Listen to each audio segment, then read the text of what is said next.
Rejoignez dès à présent la grande famille des abonnés de votre chaîne Sika TV sur les réseaux sociaux. Sika TV, le vrai visage de l'actualité en Afrique, est en direct et en replay sur YouTube. Abonnez-vous et cliquez sur la cloche de notification pour ne rien rater. Nous sommes également présents sur Facebook et sur Twitter.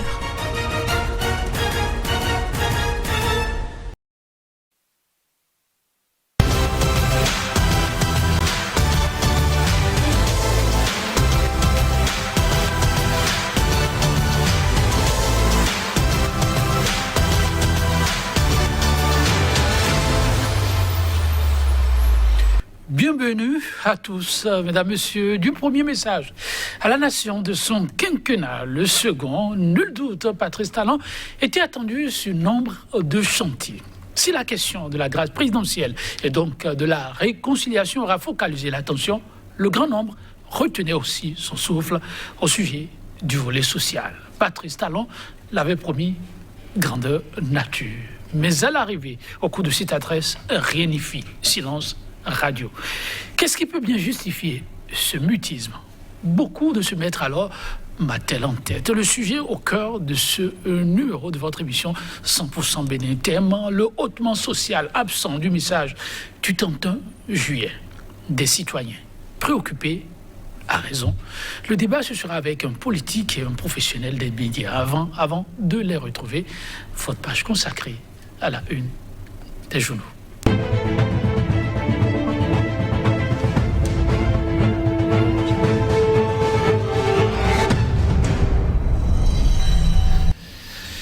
Mesdames, Messieurs, merci de nous rejoindre pour cet instant en revue de presse. Le premier rendez-vous que nous démarrons avec Landry Salanon. Landry Salanon, bonjour. Bonjour, Joël Étranger. Alors, pour ce premier rendez-vous, qu'y a-t-il de neuf? Écoutez, fini la suspension. Le journal La Nouvelle Tribune est autorisé à reprendre, en tout cas à apparaître désormais dans les kiosques. La semaine dernière, la Haute Autorité de l'audiovisuel de la communication a levé donc cette interdiction. Il aura donc fallu 3 années de combat. Enfin, les quotidiens reviennent évidemment sur cette décision de levée, disons, de la suspension du quotidien La Nouvelle Tribune avec son directeur de publication, Vincent Folly. Alors, la presse évidemment parle de ce sujet. Et puis un deuxième, Joël Étranger, c'est ce phénomène qui devient tout de même récurrent. Les cas de suicide, notamment par pendaison, des quotidiens évidemment qui s'interrogent. Nous sommes tout de même dans un pays berceau du vaudou. Et puis un troisième sujet également qui occupe ce lundi les différents médias. Il s'agit de ces opérations de libération des espaces publics. Attention, les scènes sont parfois insoutenables et pourtant le porte-parole du gouvernement s'est exprimé il y a quelques jours. Ce sont les mairies qui sont à l'œuvre. Merci pour ce menu, mesdames, messieurs. On va donc y aller. Landry, on démarre avec quel quotidien? On démarre avec la priorité qui nous parle du quotidien La Nouvelle Tribune. La HAC, la Haute Autorité de l'audiovisuel de la communication, lève la suspension. Vincent Folly, son directeur de publication, et toute la presse jubile. Voilà ce que nous dit donc le quotidien La Priorité.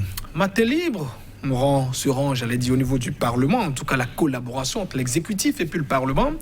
Et cette grosse interrogation parlant des ratifications d'accords de prêt, Patrice Talon rend-il compte au Parlement, comme le prévoient les dispositions modifiées de l'article 145 de la loi qui modifie la Constitution de la République du Bénin? Voilà cette interrogation à la lune du quotidien.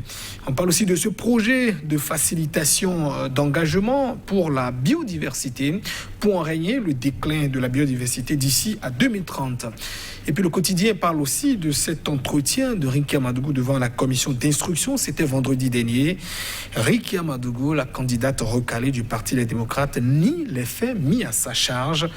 Elle est donc restée constante depuis le début de ces déclarations, en croit le quotidien.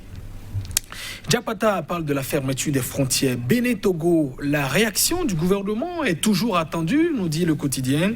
Toujours du mythe autour de la situation. Et pourtant, les frontières au niveau d'Ila-Kandji sont aussi fermées.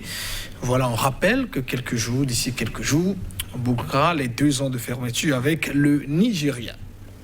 Le Nouvel Observateur parle des dialysés, Assemblée générale de l'association Dialyse Vibérin. Le quotidien nous renseigne que les dialysés ne sont plus pris automatiquement en charge, comme ce fut le cas en 2018, et interpelle évidemment le ministre Benjamin Humpati de la Santé. Et autre interrogation, cette interrogation à la une du quotidien sur les vacances du gouvernement. Quel rôle joue la vice-présidente de la République? À découvrir la réponse dans les colonnes du quotidien qui parlent aussi de la HAC, qui lève, disons, la décision d'interdiction de paraître du journal La Nouvelle Tribune. Point média, on renvoie au niveau de la criette. Renvoi du dossier à Yvon en instruction. Le quotidien croit savoir que les doctrines juridiques sont à rude épreuve. Et puis toujours à la criette, deuxième audition, Madougou réaffirme son innocence. Le potentiel reste toujours au niveau de cette, en tout cas dans les arcanes de la justice. Affaire siège bloc républicain, BO à Bénin, à la cour d'appel de Cotonou. Françoise Vianon, maître Achadé et le colonel Vinon sont donc condamnés. 5 ans de prison et une amende de plusieurs millions de francs CFA. La levée de la sanction de la HAC, la Nouvelle Tribune, peut désormais rouvrir ses portes. Titre par ailleurs le potentiel. Le matinal s'intéresse à cette opération de déguerpissement qui a donc lieu dans les villes, dans quelques villes du Bénin, depuis quelques jours. Opération de libération des espaces publics à Cotonou. Policiers et usagers se disputent les trottoirs. Le quotidien qui rapporte quelques images, en tout cas prises, au cours de ces opérations. Dynamisme Info parle de cette intensification de son côté de la lutte contre la cybercriminalité quand la police contraint les gaïmans à la reconversion. Et c'est intéressant aussi à la levée de la suspension du quotidien La Nouvelle Tribune pour le journal. Le cercle restreint des médias crédibles au Bénin vient d'être renforcé. Vif d'Afrique revient, où parle de ce phénomène, de ces suicides qu'on enregistre depuis quelques jours, pas pendaison. Où sont passés les garants de la tradition, s'interroge le journal, qui réalise évidemment un dossier à cet effet à découvrir dans ses colonnes. Et puis avec l'Afrique en marche, on parle aussi de ces condoléances, de ces hommages qui se poursuivent après le décès de Rosine Vieira-Soglo, ex-première dame. Condoléances, décès de l'ex-première dame, hommage des évêques du Bénin à Rosine Vieira-Soglo. Voilà la conférence épiscopale qui a donc rendu hommage à la vieille dame. Le pays émergent, une note de sport tout de même, supposée sanction contre l'ancien président de la CAF. Le quotidien s'exclame, c'est de l'imposture. Pourquoi Gianni Infantino s'attaque-t-il autant contre Dr Issa Hayatou? Des chefs d'État et présidents de fédération de football africain se mobilisent, dit-il, pour contrer ce qu'il qualifie en tout cas de dérive du président de la FIFA. Et puis l'économiste avec lequel nous bouclons parle de l'accès des femmes au financement. Il y a une naissance du club d'investissement des femmes du Bénin et parlant de la protection des écosystèmes dans notre pays. Le quotidien parle aussi de ce lancement officiel du projet Biodev 2030 ici à Cotonou. Merci à vous, Landry Salanon. On va poursuivre. Ça va être, pourquoi pas, à tout seigneur, tout honneur. La presse, un peu, on peut dire, à l'honneur. Priorité revient sur le sujet. Oui, priorité, qui donne priorité à cette information, en tout cas placardée à sa manchette, ce quotidien. La Nouvelle Tribune, la HAC, qui lève donc la suspension. Vincent Folly et toute la presse jubile la décision qui est donc intervenue. C'était vendredi dernier. Joël Etonji, où la haute autorité de l'audiovisuel de la communication a levé donc sa décision qui suspendait 3 années plus tôt le journal La Nouvelle Tribune, dont Vincent Folly est donc le patron. Point besoin de le dire, quand on parle tout de même aussi des médias à la fois, je crois que c'est Dynamisme Info qui le révélait il y a quelques instants, parlant de médias à la fois crédibles aussi, et médias critiques, parce que c'est aussi une mission, en tout cas que beaucoup aussi de confrères ignorent. Les journalistes sont payés pour critiquer. Voilà. Si vous êtes dans de la communication, vous êtes un communicant, vous êtes évidemment payé pour soigner l'image d'un homme. On comprend le rôle dans lequel vous êtes. Mais un journaliste est payé pour faire de la critique. C'est pourquoi il est d'ailleurs payé. Donc, évidemment, on voit un peu les positions du journal La Nouvelle Tribune, cet article en tout cas qui a suscité le tollé. On se souvient d'une tribune que le quotidien a publiée d'un professeur et qui a suscité gros tollé. La HAC a donc pris la décision. On s'interrogeait depuis. Est-ce que la régulation pourrait donc aller jusqu'à l'interdiction, la suspension? Parce que s'il était là, c'est que la suspension aussi était indéterminée. On est toujours heureux quand une décision encadre tout de même une suspension, peut-être dire 3 mois, 6 mois. Mais dans le cadre de La Nouvelle Tribune, il n'y avait donc aucune limite, aucune précision. Je crois que le promoteur, le directeur de publication se sont battus jusqu'à la fin passant à la fois par le tribunal de première instance, aussi une autre décision au niveau de la Cour d'appel de Cotonou. Il y a eu même un pouvoir qui a été formé au niveau de la Cour de cassation. Et visiblement, au niveau de toutes ces étapes, lui déjà qui disait au niveau de la Cour d'appel, il avait, en tout cas la Cour avait quand même remis en cause la décision rendue en première instance, ou en tout cas confirmé, ce qui lui permettrait, ordonner, enjoint tout de même à la HAC, à la haute autorité de la communication, d'avoir su à lever cette suspension. Et il lui manquait une pièce, peut-être il aura le temps beaucoup plus de s'expliquer. Finalement, je crois, même il y a eu aussi un pouvoir en cassation, mais même au niveau de la Cour de cassation, raison pour nos informations pour le moment, lui a été donné donc la HAC, disons dans un rôle d'induction, ça dit logiquement, a été donc obligé de lever la sanction qu'elle a donc prise il y a 3 ans. C'était un média. J'allais dire la liberté même d'expression qui était donc muselée. On s'y battait beaucoup parce que les médias qui ont donc vocation à la fois d'apporter l'information, aussi aider les gouvernants à mieux s'améliorer quand on arrive donc à leur interdit de paraître, et aussi par ricochet pour les journalistes parce que c'était aussi des questions de chômage.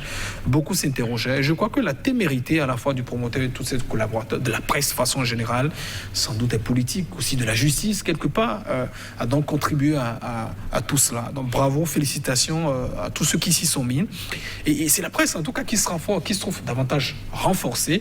On attend patiemment, en tout cas, la reprise, notamment des activités au niveau de ce média. Et notamment, en tout cas, le premier gros article qui sera donc en manchette. Ouais, on attend, Landry Salanon. On demande aux autorités de pouvoir accompagner comme cela se doit la presse, le 4e pouvoir, indispensable en termes même de développement d'une nation. Landry Salanon, un sujet qui focalise l'attention, beaucoup de détresse dans les cœurs. Face aux vicissitudes de la vie, certains choisissent la pendaison. Et ça devient légion. Vif d'Afrique. Oui, ça devient légion avec Vif d'Afrique d'ailleurs qui revient sur ce phénomène et en tout cas récurrent ces derniers jours. Le quotidien qui rapporte que vendredi dernier dans la commune de Pomancé, en tout cas c'était donc un cas de pendaison qu'on avait enregistré. Samedi dernier, un autre cas a été donc enregistré. C'était donc un enseignant dans la commune de Djidja. On se pose des questions. Pourquoi tant de suicides, pas pendaison? On va toujours le rappeler. Le suicide pénalement, évidemment, n'est pas réprimé parce qu'il faut évidemment un auteur. C'est vous-même qui le faites, donc on ne réprime pas quand il y a donc suicide. Sauf que toutes ces personnes qui se suicident vont donc avec tout le mystère qui les entoure. D'autres sans doute, prennent un peu le temps de rédiger de petites notes. Donc vous diront qu'ils sont donc engloutis dans des dettes, des soucis de la vie. Il faut quand même le préciser. Quel que soit ce que l'on endure, le suicide n'a jamais été donc la solution. Et peut-être cette accession qui concourt, qui prime ou qui tend, en tout cas à prévaloir, c'est-à-dire que la vie devrait donc être rose. Forcément, ça n'est pas ça. On se bat. Et parfois, j'ai l'habitude de donner cet exemple. Imaginez juste, il y a eu des millions de spermatozoïdes qui se sont battus. Et le seul s'est donc battu pour féconder. Donc ça a été d'ailleurs une bataille pour venir dans la vie. Donc quand on se bat pour venir dans la vie, également on lutte jusqu'à la fin. On sait les problèmes assaillent, notamment avec ce que nous vivons sur le plan social, cherté. Les problèmes sont énormes et divers, mais je crois qu'au-delà de tout, la solution, le suicide n'est jamais donc la solution. Mais Vif d'Afrique nous rappelle quand même qu'on est quand même au Bénin. Terre par excellence du vaudou. Où sont alors les gardiens du temple pour quand même s'interroger aussi sur tout ce qui se passe? Le quotidien recommande par exemple qu'il y ait au-delà de ces enquêtes qui peuvent peut-être être ouvertes, qu'on puisse aussi interroger les gardiens de la transition,